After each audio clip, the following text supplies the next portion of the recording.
je vous propose un conte.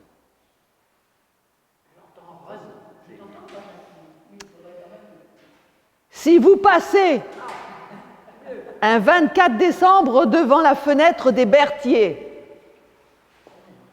prenez le temps de vous arrêter un instant et regardez attentivement à côté du sapin traditionnel. La crèche provençale ne manque pas d'originalité. Autour des santons habituels, le berger, l'ange Bourféraoult, la poissonnière, le rémouleur, le gendarme, le ravi, vous apercevrez un étrange décor. Ici, un volcan en colère, une maisonnette en ruine, et vous ne serez pas étonné de découvrir cette crèche d'Apocalypse si vous écoutez attentivement mon histoire. Nous sommes fin décembre dans une petite ville alsacienne. Maman, Christophe, il ne veut pas préparer la fête de Noël avec nous, s'écrie Noémie. Hélène Berthier regarde sa fille avec étonnement. Christophe est un petit garçon qu'elle connaît bien. C'est l'enfant unique des voisins du lotissement.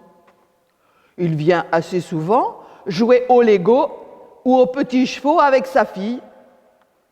C'est un enfant gentil, peut-être un peu timide et très effacé, mais d'une politesse scrupuleuse. Noémie, quant à elle, est beaucoup plus entreprenante. Elle est bruyante, mais pleine de joie. Une joie qui fait oublier ses excès. En ce jour de décembre, Noémie semble quelque peu attristée de cette désertion d'un camarade de classe. Et pourquoi Christophe ne veut-il pas préparer Noël avec toi ? Vous vous êtes disputés ? Mais non, répond Noémie. Christophe m'a expliqué que chez lui, on ne fête pas Noël parce qu'il est témoin de Jéhovah. Et les témoins de Jéhovah, ils disent que Noël, ce n'est pas une fête. C'est pas écrit dans la Bible. C'est la raison pour laquelle il ne veut pas préparer Noël. Noémie met Hélène très dans l'embarras en demandant « Et c'est vrai ça, maman ?» Mais déjà son babillage repart sur un autre sujet, la poupée Barbie dont elle rêve, le livre de contes alsacien qu'elle espère recevoir justement pour Noël, et patati et patata. Noël à la maternelle, c'est quand même quelque chose. Hélène se demande d'ailleurs parfois si l'âne et le bœuf que la maîtresse fait dessiner aux élèves ne représentent pas l'enfant Jésus dans leur imagination débordante. Ces animaux deviennent des êtres mythiques, fascinants, semblables aux dinosaures de Jurassic Park. La plupart des petits n'ont jamais vu ni d'âne, ni de bœuf, sauf à la télévision.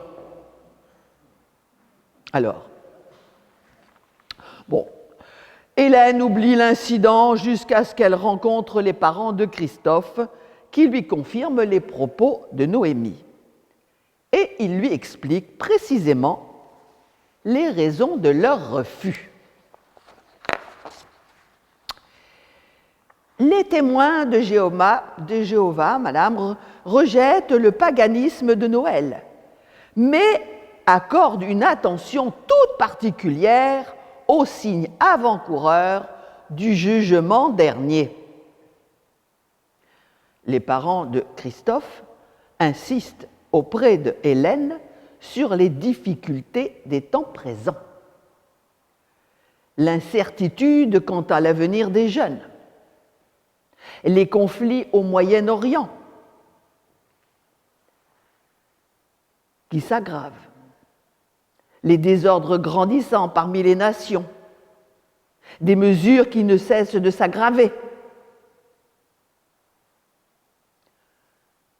Tous ces sujets, elle-même, elle est très sensible et devient très à l'écoute des arguments du jeune couple, par ailleurs très sympathique. Ça ne la laisse pas indifférente. La semaine passe, rejetant au second plan les préparatifs des fêtes de Noël, Hélène courbe le dos sous le poids de ses angoisses.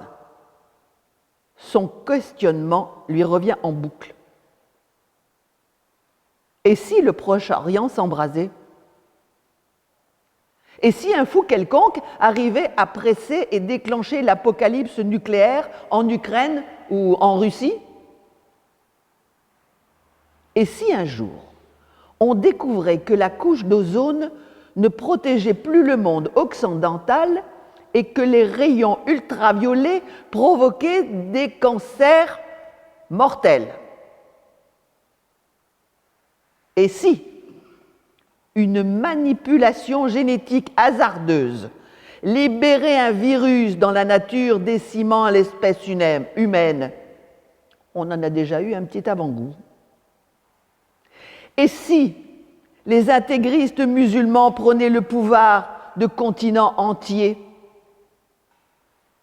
Et si les sectes florissantes imposaient leur vue par la terreur? Et si les jeunes délinquants de la banlieue voisine déferlaient en trombe sur le lotissement? Bien sûr, tout cela peut arriver. Mais c'est une autre question qui taraude de plus en plus souvent. Si elle n'était pas digne du royaume de Dieu? Oui, et si elle n'était pas digne du royaume de Dieu? Sa petite vie bien rangée, somme toute bien conformiste, entre son mari charmant et sa fille adorable, de toute évidence, cela ne suffit pas pour échapper au jugement dernier. Et si les témoins de Jéhovah avaient raison?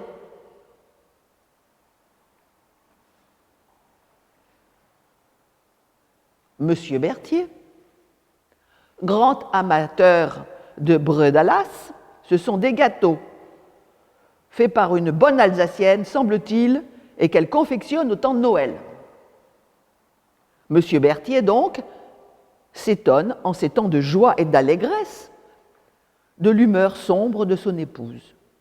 « Mais qu'as-tu, ma chérie? Je te trouve bien soucieuse. » Et Noémie, elle, regrette de ne plus sentir l'odeur familière et appétissante des gâteaux sortant du four, tournant à plein régime au temps des Noëls d'autrefois. Quand est-ce qu'on fait des bredalas, demande-t-elle. Quand est-ce qu'on fait des bredalas?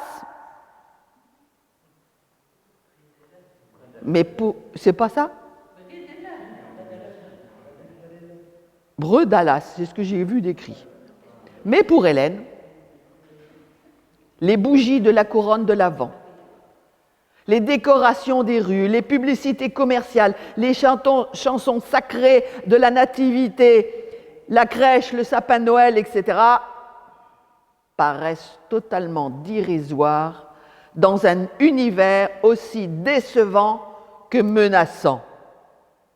Elle ne peut pas se réjouir quand elle regarde la télévision qui déverse son flot intarissable d'informations alarmantes, bruits de bottes, coulées de larves, attentats, tremblements de terre, prises d'otages, et j'en passe, et j'en passe, et j'en passe, le Noël de l'Apocalypse. Monsieur Berthier ne tarde pas à comprendre les soucis de son épouse. lorsqu'il ramène Noémie à la sortie de la classe quelques jours avant Noël. Là, sur le trottoir devant un grand magasin, il trouve Hélène, sa femme, en grande conversation avec les voisins.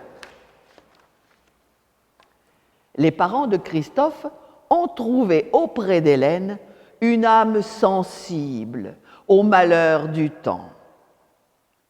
Bible en main, ils citent l'Apocalypse de Matthieu, l'Apocalypse de Marc, l'Apocalypse de Jean et même l'Apocalypse de Luc.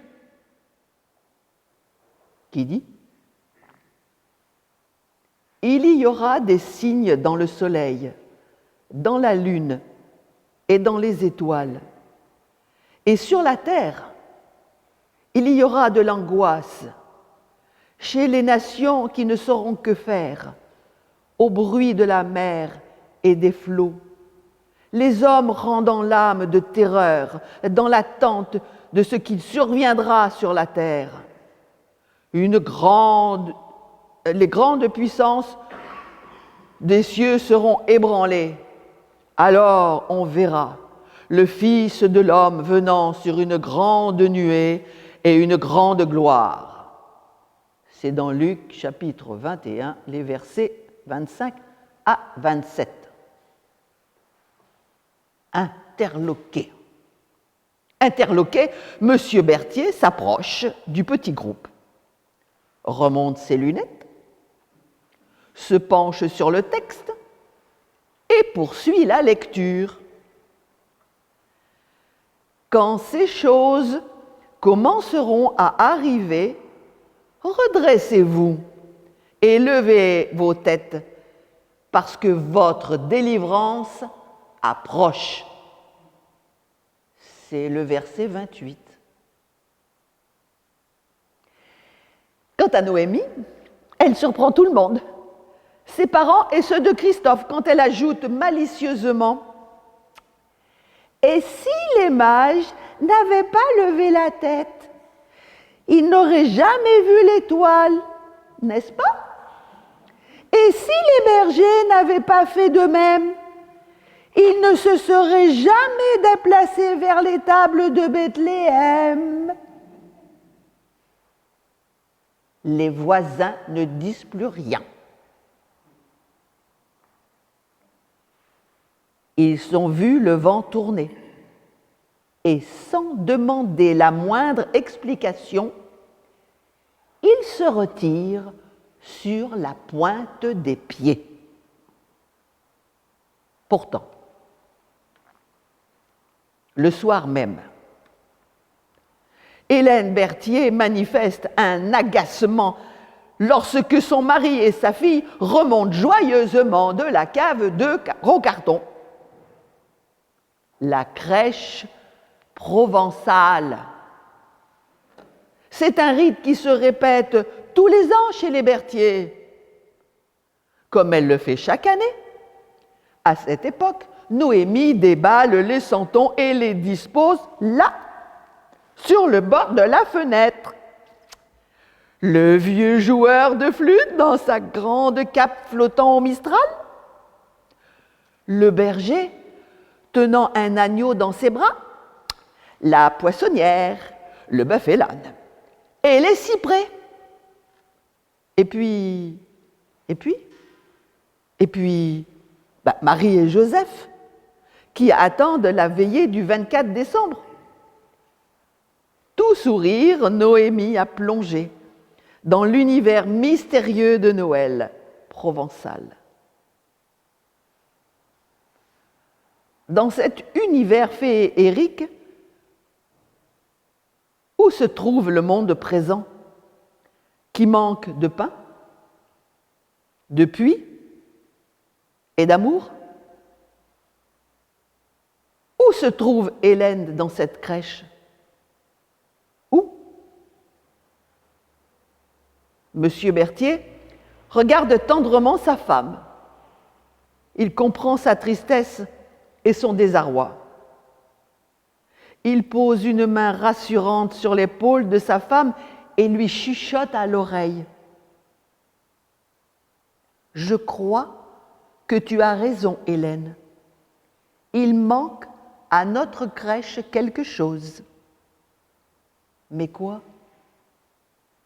Mais quoi? Alors, M. Berthier s'éclipse discrètement vers l'atelier et fabrique rapidement, avec les quelques matériaux qu'il a sous la main, un décor particulier pour les santons. Un volcan en colère, un navire brisé sur les rochers, une maisonnette en ruine, auquel il ajoute une petite voiture calcinée. Et là, planté au milieu de ce décor, au centre des personnages de la crèche, entouré de Marie et de Joseph, de l'âne et du bœuf, écoutez bien, l'enfant Jésus s'offre comme un don de Dieu dans un monde qui souffre et qui attend sa délivrance parfaite. L'enfant Jésus s'offre comme un don de Dieu. Et le ravi. Vous savez, le ravi, c'est le simple du village, le simple d'esprit du village, qui lève la tête et les bras au ciel et qui semble dire dans cette apocalypse de Noël: quand ces choses commenceront à arriver, redressez-vous, levez vos têtes, parce que c'est votre délivrance qui approche.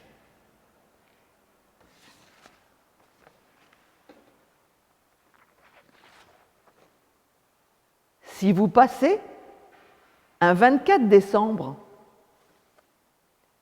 devant la fenêtre des Berthier, prenez le temps de vous arrêter un instant et regardez attentivement.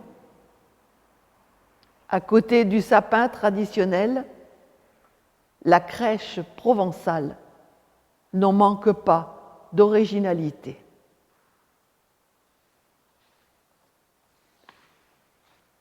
Et c'est un texte qui a été écrit par messieurs Gossin et Wilde.